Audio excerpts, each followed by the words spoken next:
જય શ્રી કૃષ્ણ વિદ્યાર્થી મિત્રો, કલરવ મોડર્ન સ્કૂલની યુટ્યુબ ચેનલમાં તમારું સ્વાગત છે. તો આજે આપણે શરૂ કરવાના છીએ યુનિટ 3. યુનિટ 3નું ટાઇટલ છે વોટ વેર યુ ડુઈંગ, એટલે કે તમે શું કરી રહ્યા હતા. વોટ વેર યુ ડુઈંગ એટલે કે તમે શું કરી રહ્યા હતા. તો આપણે આ ચેપ્ટરની શરૂઆત કરીએ ત્યાં પ્રથમ પેજ ઉપર જ એટલે કે પહેલા પાના ઉપર જ એક મોટું ચિત્ર આપ્યું છે. તો શું તમે જાણો છો આ ચિત્ર શેનું છે? હા મિત્રો, આ ચિત્ર ચકડોળનું છે. બરાબર, તમે ઘણી વખત મેળામાં ગયા હશો તો આ પ્રકારના ચકડોળ, મોટા મોટા ચકડોળ તમે જોયા હશે. તમારામાંથી કેટલાક મિત્રો પણ આ ચકડોળમાં બેઠા હશે અને આની સવારી કરી હશે. તમે જ્યારે વિચાર્યું છે કે જ્યારે તમે ચકડોળમાં બેસો છો અને છેક ઉપર સુધી પહોંચો છો ત્યાંથી નીચેનું દૃશ્ય કેવું લાગે છે? બધા નાના નાના દેખાય છે. બરાબર, અને આપણને ડર પણ લાગે છે કે આટલી ઊંચાઈએ કેમ આવી ગયા, અને આપણને પછી બેસવામાં પણ ડર લાગે છે. તો મિત્રો, આ ચકડોળ વિશે થોડી આપણે માહિતી કે જે પ્રશ્નો સ્વરૂપે પૂછેલી છે આપણે તેના ઉત્તર આપીશું. બરાબર, તમે બધા જ જો હવે મેળામાં જાઓ, લોકડાઉન ખુલે પછી મેળા થાય અને મેળામાં જવાનું થાય તો ચકડોળ જરૂર જોજો અને એક વખત એની રોમાંચક સવારી જરૂર કરજો. બરાબર, તો હવે આપણે જોઈએ એક્ટિવિટી 1. તો એક્ટિવિટી 1માં વિદ્યાર્થીઓ આપણને પ્રશ્નો પૂછેલા છે. બરાબર, તો આપણે એ પ્રશ્નોના ઉત્તર આપીએ. તો what do you C in this picture, એટલે કે આ ચિત્રમાં તમે શું જુઓ છો, તમને શું દેખાય છે? What do you C in this picture એટલે કે આ ચિત્રમાં તમે શું જુઓ છો? તો આ ચિત્રમાં આપણે ચકડોળ જોઈએ છીએ. પણ મિત્રો, ચકડોળ ને અંગ્રેજીમાં શું કહેવાય?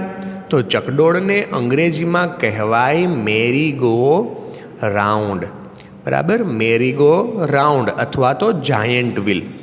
બરાબર, મેરીગો રાઉન્ડ અથવા તો જાયન્ટ વ્હીલ કહી શકાય. બંને શબ્દો સમાનાર્થી છે. કયા કયા શબ્દો? મેરીગો રાઉન્ડ અને જાયન્ટ વ્હીલ. બરાબર છે. એના પ્રશ્નોના જવાબ મેં તમને ફોટામાં મોકલ્યા છે, તેમાં પણ તમે જોઈ શકો છો.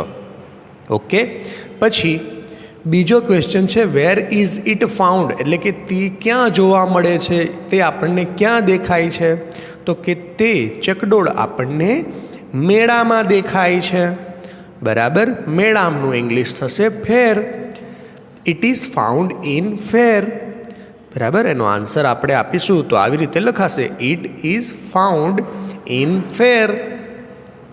પછી ત્રીજો ક્વેશ્ચન છે have you ever taken a ride in it, એટલે કે શું તમે તેની ક્યારેય મુસાફરી કરી છે, સવારી કરી છે?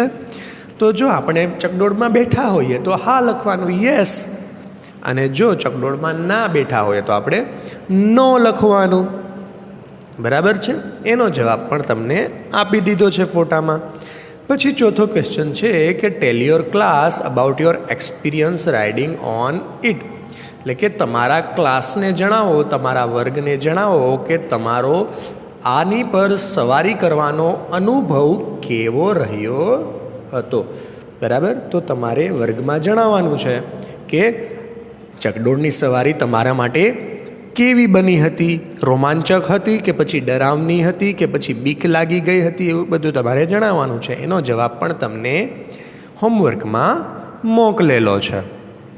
ઓકે, હવે ત્યારબાદ એના પછીના પેજ નંબર પર જોઈએ.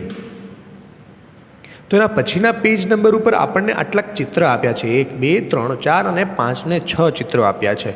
જેમાં પહેલા ચિત્રમાં એવું દેખાય છે કે કોઈક બાળક છે એ ઝાડની ડાળી કાપી રહ્યો છે. પછી ત્યાંથી એક વૃદ્ધ માણસ પસાર થાય છે અને તેને કંઈક કહે છે. બરાબર, એટલે એ તેને કંઈક કહે છે એટલે બાળક પણ તેને સામો જવાબ આપે છે. એ અહીંયા દર્શાવ્યું છે. પણ આનો ચહેરો એવો દેખાય છે કે બાળકે વ્યવસ્થિત જવાબ આપ્યો નથી અને પછી એ ઝાડની ડાળી કાપે છે અને પોતે પડી જાય છે. બરાબર. તો એના વિશે આપણને અહીંયા ઉપર આપ્યું છે એક્ટિવિટી 2માં. બરાબર. Read the story. વિનુ કે શીર્ષક આપ્યું છે વિનુ, એટલે કે આ છોકરાનું નામ છે વિનુ. તો આપણે તેને સમજીએ. જુઓ, Vinu climb up a tree, એટલે કે વિનુ ઝાડ પર ચડ્યો. વિનુ ક્લાઇમ્બ એટલે કે ચડવું. વિનુ ઝાડ પર ચડ્યો, વિનુ વૃક્ષ પર ચડ્યો. હી સેટ ઓન અ બ્રાન્ચ એટલે કે ડાળી, સેટ એટલે કે બેસ્યો. તે ડાળી પર બેસ્યો. He sat on a branch, તે ડાળી પર બેસ્યો. He was cutting the same branch. He was cutting એટલે તે કાપી રહ્યો હતો. ધ સેમ બ્રાન્ચ એટલે કે તે જ ડાળી, જે ડાળી પર તે બેઠો હતો એ જ ડાળી તે કાપી રહ્યો હતો. એ જ ડાળી તે કાપી રહ્યો હતો. N old man saw the boy. Old man એટલે કે એક વૃદ્ધ માણસ. સો એટલે કે જોયું. ધ બોય એટલે કે આ છોકરાને. એક વૃદ્ધ માણસે આ છોકરાને જોયો. હી સેડ એટલે તેમણે કહ્યું, oh Vinu, don't cut that branch. અરે વિનુ, આ ડાળી ના કાપ. યુ વિલ ફોલ, તું પડી જઈશ. ફોલ એટલે કે પડવું. યુ વિલ ફોલ, તું પડી જઈશ. The boy laugh at the old man એટલે કે છોકરો વૃદ્ધ માણસ પર હસ્યો. લાફ એટલે કે હસવું, એટલે છોકરો વૃદ્ધ માણસ પર હસ્યો. He did not follow his advice એટલે કે તેણે તેમની સલાહ, એડવાઇસ એટલે કે સલાહ, ફોલો એટલે કે માની નહીં. તેમણે તેની સલાહ માની નહીં. He continued to cut the branch. Continue એટલે કે ચાલુ રાખવું. કટ એટલે કે કાપવું. બ્રાન્ચ એટલે ડાળી. તેણે ડાળી કાપવાનું ચાલુ રાખ્યું. He fell down and broke his leg. તે નીચે પડ્યો અને પગ ભંગાવ્યો, એટલે કે તેનો પગ ભાંગી ગયો, ટાંટિયો તોડાવ્યો. આપણે કહે ને, આપણા ઘરમાં એવું બોલે ને કે નીચે પડી ગયો એટલે ટાંટિયો તૂટ્યો. બરાબર. એટલે કે નીચે પડ્યો એટલે એનો પગ ભંગાવ્યો. બરાબર. ફરીથી આખું ભાષાંતર સમજીએ. વિનુ ઝાડ પર ચડ્યો.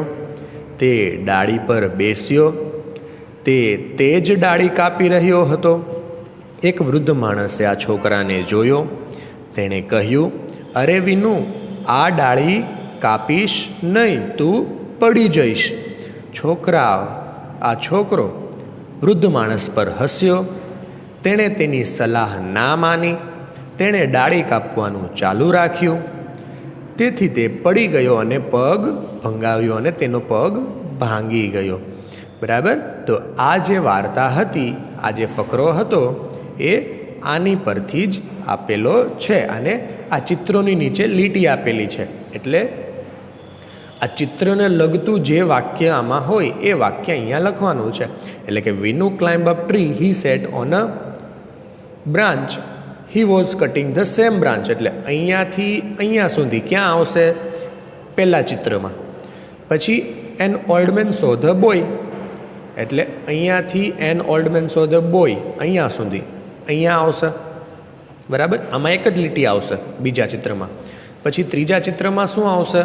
અહીંયાથી he said, oh Vinu, don't cut that branch, you will fall. એ અહીંયામાં આવશે, આ ત્રીજા ચિત્રમાં. પછી the boy laughed at the old man, he did not follow his advice. એટલે ધ બોય લાફથી એડવાઇસ સુધી એ આવશે ચોથા ચિત્રમાં. બરાબર. પછી એની પછી he continued to cut the branch, અહીંયા સુધી એ આવશે પાંચમા ચિત્રમાં. અને પછી he fell down and broke his leg, એ આવશે છેલ્લા ચિત્રમાં. બરાબર. સમજાઈ ગયું? ઓકે.